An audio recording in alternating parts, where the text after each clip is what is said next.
అధికారం మనదేనన్న గులాబీ బాస్ కేసీఆర్ తాజా కామెంట్లపై కాంగ్రెస్ పార్టీ అగ్గి మీద గుగ్గిలం అవుతోంది. కేసీఆర్ కామెంట్లపై మంత్రులు, కాంగ్రెస్ నేతలు స్పందిస్తూ ఎన్నికల్లో సున్నా ఫలితాలు వచ్చినా కూడా గులాబీ పార్టీ అధినేత కేసీఆర్ పగటి కలలు కంటున్నారని ఎద్దేవా చేశారు పీసీసీ చీఫ్.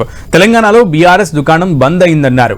బీఆర్ఎస్ సృష్టించిన ఆర్థిక విధ్వంస పునాదుల మీద రైజింగ్ తెలంగాణ నినాదంతో రాష్ట్రాన్ని పునర్నిర్మిస్తున్నామని మహేష్ కుమార్ గౌడ్ తెలిపారు. గత 10 ఏళ్లతో పోలిస్తే తెలంగాణ ఇప్పుడు ప్రగతి పథంలో కొనసాగుతోందన్నారు. అమావాస్య చంద్రుడిలా ఫామ్ హౌస్ నుంచి బయటకొచ్చిన ప్రతిసారి ప్రగల్భాలు పలకడం కేసీఆర్ కి అలవాటుగా మారిందన్నారు. అసెంబ్లీలో కాంగ్రెస్ ప్రవేశపెట్టిన బడ్జెట్ చూసి బీఆర్ఎస్ నేతల గుండెల్లో రైళ్లు పరిగెడుతున్నాయని, సింగిల్ గానే కాదు బీజేపీతో బీఆర్ఎస్ జతకట్టినా మళ్లీ అధికారం కాంగ్రెస్దేనని మహేష్ కుమార్ గౌడ్ స్పష్టం చేశారు. 10 ఏళ్ల పాలనపై బీఆర్ఎస్ పేరు ఎత్తితేనే తెలంగాణ ప్రజలు చేదరించుకుంటున్నారని పీసీసీ చీఫ్ మండిపడ్డారు. 10 ఏళ్ల పిట్ట కథలు చెప్పుకుంటూ పాలన సాగించిన కేసీఆర్ కు ఇప్పుడు తెలంగాణ రాష్ట్రం అభివృద్ధిలో ప్రయాణిస్తుంటే సమస్యల వలయంలో చిక్కుకుందని కామెంట్స్ చేయడం ఆయన అహంకారానికి నిదర్శనమన్నారు. రైతు బంధు పేరుతో బీఆర్ఎస్ రియల్ ఎస్టేట్ భూములకు, వివాదాస్పద భూములకు కూడా నగదు చెల్లించి ప్రభుత్వ ఖజానాకు నష్టం చేకూర్చారన్నారు.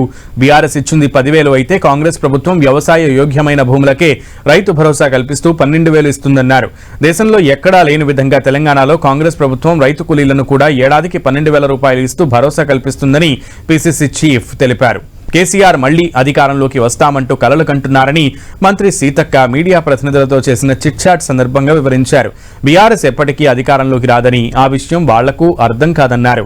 కేసీఆర్ కామెంట్లతో బీఆర్ఎస్ కార్యకర్తలు ఆశల పల్లకిలో ఊరేగుతుంటే కేసీఆర్ మాత్రం ఫామ్ హౌస్ లోనే ఉంటారంటూ మంత్రి సీతక్క అన్నారు. కానీ తమ కాంగ్రెస్ ప్రభుత్వం మాత్రం ప్రజలకు మంచి పరిపాలన అందిస్తామని చిట్ చాట్ సందర్భంగా మంత్రి సీతక్క తెలిపారు.